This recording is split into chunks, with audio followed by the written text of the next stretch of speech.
భారత్కు Switzerland most favoured nation హోదాను రద్దు చేసింది. 2021లో స్విస్ కంపెనీ నెస్లేపై పన్నులకు సంబంధించి ఢిల్లీ హైకోర్టు ఆ సంస్థకు సానుకూల తీర్పునిచ్చింది. డబుల్ టాక్సేషన్ అవాయిడెన్స్ అగ్రిమెంట్ లోని మోస్ట్ ఫేవర్డ్ నేషన్ క్లాస్ ప్రకారమే పన్ను రేట్లు వర్తిస్తాయని చెప్పింది.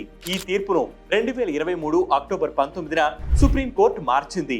ఇన్కమ్ ట్యాక్స్ లా సెక్షన్ 90 ప్రకారం నోటిఫికేషన్ లేకుండా ఎంఎఫ్ఎన్ క్లాజును అమలు చేయలేమని పేర్కొంది. 1994లో ఎంఎఫ్ఎన్ నిబంధనలపై సంతకం చేసిన organisation for economic cooperation and development countries కు మాత్రమే పన్ను మినహాయింపు వర్తిస్తుందని చెప్పింది.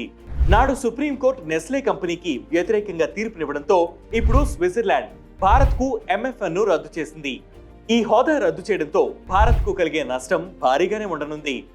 స్విట్జర్లాండ్ లో పనిచేస్తున్న అన్ని భారతీయ కంపెనీలు ఇప్పుడు చెల్లిస్తున్న ట్యాక్స్ కు డబుల్ ట్యాక్స్ చెల్లించాల్సి ఉంటుంది.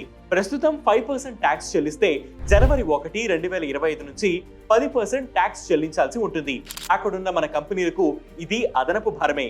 ఫార్మాస్యూటికల్స్, ఐటీ, ఫైనాన్స్ కంపెనీలకు ఖర్చు పెరుగుతుందని గ్లోబల్ ట్రేడ్ రీసెర్చ్ ఇనిషియేటివ్ వ్యవస్థాపకుడు అజయ్ శ్రీవత్సవ తెలిపారు. ఫలితంగా ఎంఎఫ్ఎన్ కేటాయింపుతో లబ్ధి పొందుతున్న దేశాల వ్యాపారాల కంటే భారతీయ కంపెనీల వ్యాపారం తగ్గే అవకాశం లేకపోలేదంటున్నారు ఆయన.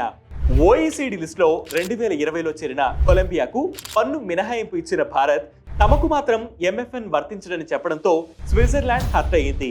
తమకు కొలంబియాకు మధ్య అంత వ్యత్యాసం చూపించడంతో భారత్ను ఎంఎఫ్ఎన్ నుంచి తొలగిస్తున్నట్లు స్పష్టం చేసింది.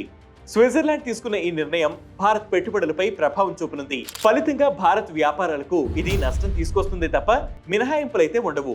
ఎంఎఫ్ఎన్ వివరాలపై ఇరు దేశాల మధ్య వివాదాలు కొనసాగితే అక్కడున్న భారతీయులపైన తీవ్ర ప్రభావం పడే అవకాశాలున్నాయి. ఏదేమైనా భారత్ డబుల్ టాక్సేషన్ అగ్రిమెంట్ చుట్టూ సమస్యలను ఎదుర్కోవడం ఇదేం తొలిసారి కాదు. గతంలో ఆస్ట్రేలియాతోనూ ఇలాంటి సమస్య వచ్చింది.